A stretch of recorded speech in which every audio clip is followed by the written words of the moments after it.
नीतीश कुमार जी, माननीय नीतीश कुमार जी के चाल, चरित्र, नीति, नीयत को समझने की ज़रूरत है। ये लोग जेपी आंदोलन के उपज रहे हैं, लेकिन ये लोग समाजवादी नहीं रहे। समाजवादी स्वर्गीय रामविलास पासवान जी थे। कि 13 के बाद का जो एरा है, ये अमित शाह और नरेंद्र मोदी का एरा है। कुर्सी बचा लेने का मतलब ये नहीं हुआ कि अपनी साख बचा लिए। एक बात तो तय है कि इस परिस्थिति में हमारे राष्ट्रीय अध्यक्ष का नाम आना, ये कहीं न कहीं से ये बताता है कि हम ज़िंदा हैं। नमस्कार, मैं हूं अभिषेक कौशिक और आप देख रहे हैं जनप्रहरी मीडिया। हमारे साथ लोक जनशक्ति पार्टी रामविलास के वरिष्ठ और अनुभवी शिक्षाविद नेता अमन सांडिल्य जी। जिस जंगल राज का डर दिखा दिखाकर नीतीश कुमार 17 वर्षों तक बिहार के शासन पर आसीन रहे, सत्ता का लाभ उठाते रहे, आज उसी जंगल राज के गोद में, यूं कहें तो जंगल में प्रवेश कर रहे हैं गए हैं। यह लोकतंत्र के लिए इसको आप कितना अच्छा देख रहे हैं? लोकतंत्र के लिए तो ये खतरनाक है, ठीक है।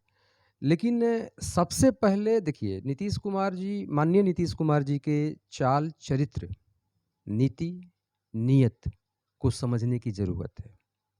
देखिए, नीतीश जी की राजनीति पटना यूनिवर्सिटी से शुरू हुई, लालू जी के साथ शुरू हुई। ये लोग जेपी आंदोलन के उपज रहे हैं, लेकिन ये लोग समाजवादी नहीं रहे। ठीक है। प्राइम मिनिस्टर तो समाजवाद का सर्टिफिकेट ही उन्हें दे दिया है। मेरा उस पर भी कोई कमेंट नहीं होगा। मैं जो बोल रहा हूँ, समाजवादी स्वर्गीय रामविलास पासवान जी थे। उस पर तो कोई इफ बट नहीं है। वो समाजवादी थे। लालू जी और नीतीश जी जेपी आंदोलन के उपज हैं।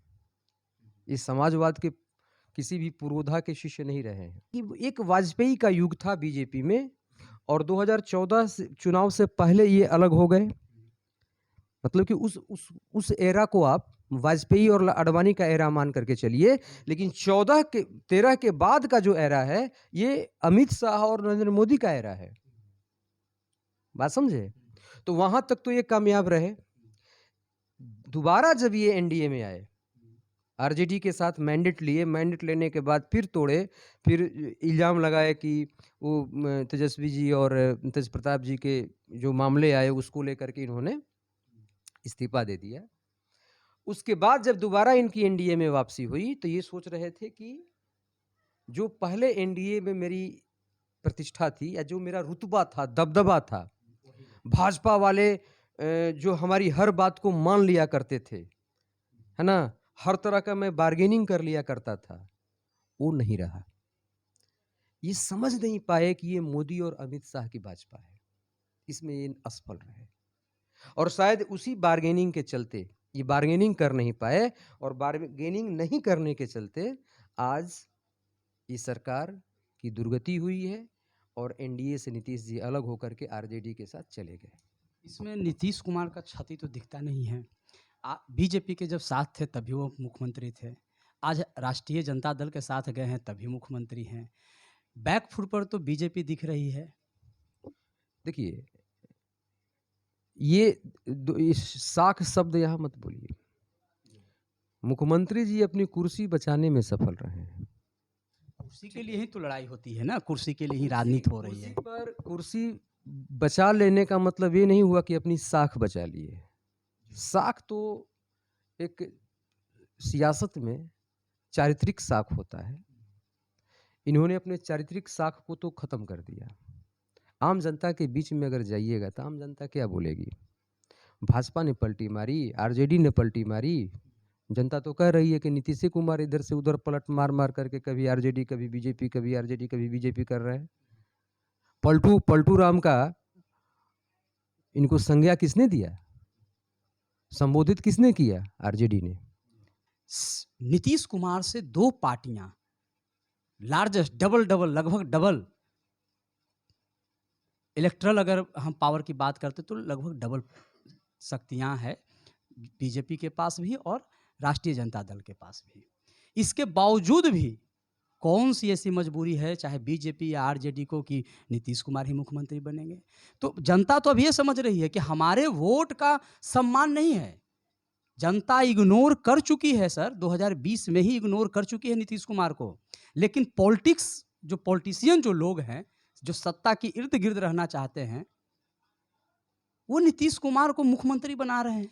देखिए, ये आपने सही कहा और हमारे नेता आदरणीय चिराग पासवान जी भी इस बात को बार-बार कई बार उन्होंने कहा कि माननीय मुख्यमंत्री जी, जनता आपको इग्नोर कर चुकी है, फिर भी आप चिपके हुए हैं और मुख्यमंत्री की कुर्सी से। ये सही बात है कि भारतीय जनता पार्टी के सर्वोच्च नेता आदरणीय नरेंद्र मोदी जी ने ये चुनाव से पहले घोषणा कर रखी थी कि जो भी सीएम बनेगा तो हमारे नीतीश कुमार जी ही सीएम बनेंगे मैंडेट आने के बाद। ये उनका वादा था। कम सीट आने के बाद भी उन्होंने अपना वादा पूरा किया। ठीक है? खैर ये उनकी और आपस की वो अंदरूनी मामला है, हम तो बीजेपी में हैं नहीं, हम तो अपनी बात करेंगे। तो चलिए थोड़ा-सा आपकी बात हम कर लेते हैं। आप लोक जनशक्ति पार्टी के एक वरिष्ठ नेता हैं और बिहार की राजनीति में अगर लोक जनशक्ति पार्टी रामविलास को देखा जाए, तो वोट जो भी परसेंटेज आप गेन किए हैं, लेकिन इलेक्टोरल पॉलिटिक्स में कुछ नहीं है। न आपका कोई एमएलसी है, न कोई आपका एमएलए है यहाँ, एक आपके पास एमपी है। इसके बावजूद में अभी जो घटनाक्रम चला है, तो इसमें यदि चर्चा में 2 व्यक्ति हैं, तो एक नीतीश कुमार हैं और दूसरा आपके राष्ट्रीय अध्यक्ष चिराग पासवान जी। चिराग पार्ट 2 की बात होती है, तो चिराग पार्ट 2 क्या है सर? देखिए, चिराग पार्ट 1 हो या पार्ट 2 हो, पहली बात कि ललन सिंह द्वारा और आदरणीय केसी त्यागी जी द्वारा, है ना? आदरणीय ललन सिंह जी ने भी प्रेस कॉन्फ्रेंस करके बात कही, चिराग पार्ट 1 की, पार्ट 2 की बात कही और वही बात आदरणीय केसी त्यागी जी ने भी कहा। दोनों वरिष्ठ नेता, एक राष्ट्रीय अध्यक्ष हैं और एक पार्टी के वरिष्ठ नेता हैं जदयू के। एक बात तो तय है कि इस परिस्थिति में हमारे राष्ट्रीय अध्यक्ष का नाम आना, ये कहीं न कहीं से ये बताता है कि हम जिंदा हैं। ठीक है?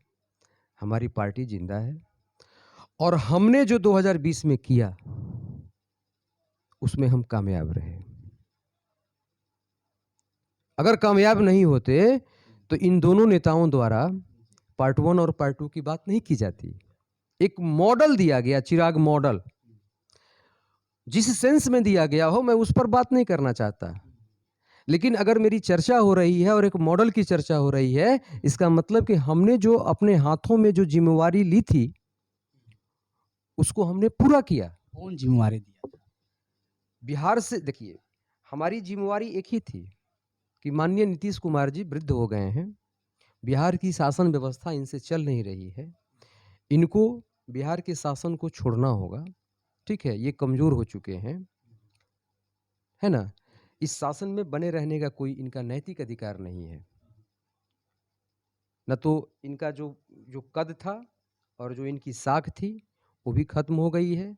कभी इधर, कभी उधर, ये कहीं भी कुर्सी के लिए जा सकते हैं। अपनी सत्ता के मोह में ये इतने मदमस्त हैं कि उसके आगे-पीछे किसी को बर्दाश्त नहीं करते।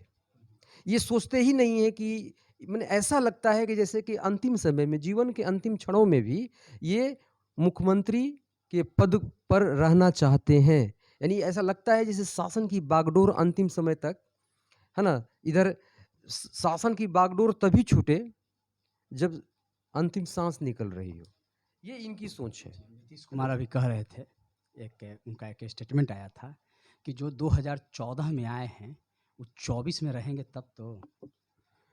अब 2019 में तो यही आशीर्वाद दिए थे कि मोदी जी लंबे समय तक रहने वाले हैं, 24 में भी रहेंगे, 29 में भी रहेंगे।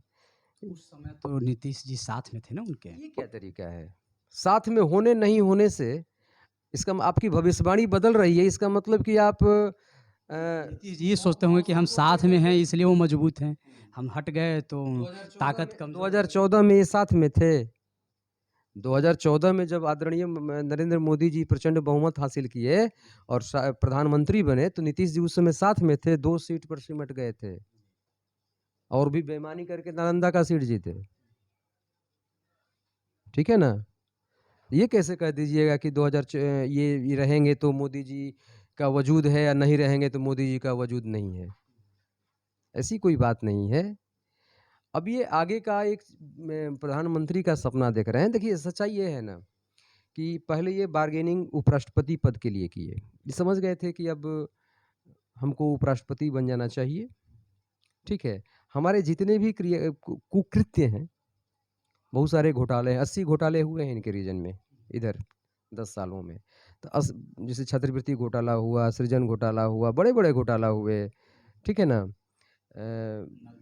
नल जल वाली घोटाला हुआ। इसके बाद इन सारे एक बार उपराष्ट्रपति बन जाएंगे तो सारा मामला सेट हो जाएगा, लेकिन वैसा हुआ नहीं। मैं बोला ना कि ये बार्गेनिंग करना चाहे थे, लेकिन मोदी और अमित शाह की बीजेपी है, बार्गेनिंग नहीं कर पाए तो फिर अब सोचे कि चलो चैलेंज कर देते हैं सीधे पीएम की पोस्ट पर।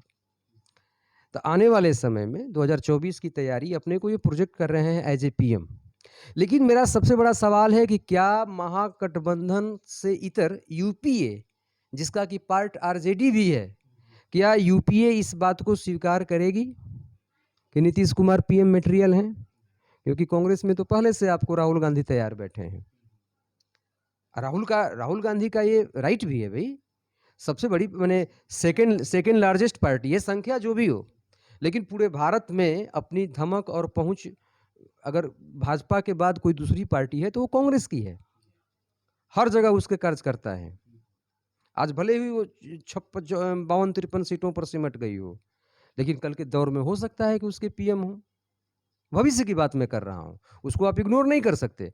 तो कांग्रेस के रहते कम से कम चुनाव से पहले तो कांग्रेस पार्टी कभी पीएम के पोस्ट पर कोई समझौता नहीं करने वाली है।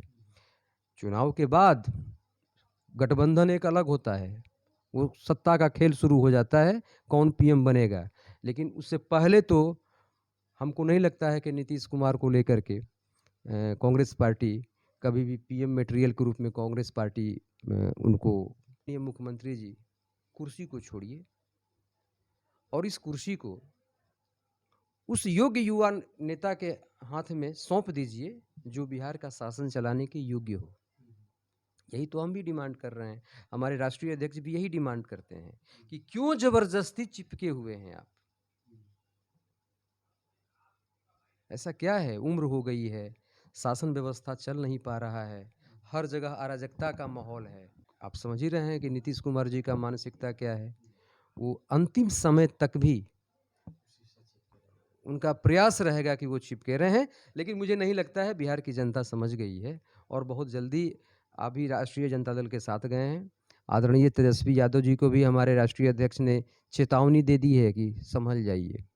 उन्होंने कहा है कि हम अपने छोटे भाई को संदेश देना चाहते हैं कि भैया साथ तो ले लिए हो, लेकिन सावधान रहना, कहीं ऐसा ना हो कि ये अपने भी डूबें और आपको भी डुबो दें साथ साथ। नीतीश जी का साख कैसे कैसे गिरा, अमन सांडिल्य जी ने बहुत ही सरल और सहज लहजे में आप तक बात पहुंचाने का प्रयास किया है जनप्रहरी के माध्यम से। मैं यही विराम लेता हूं। आप सबको बहुत बहुत शुक्रिया, धन्यवाद।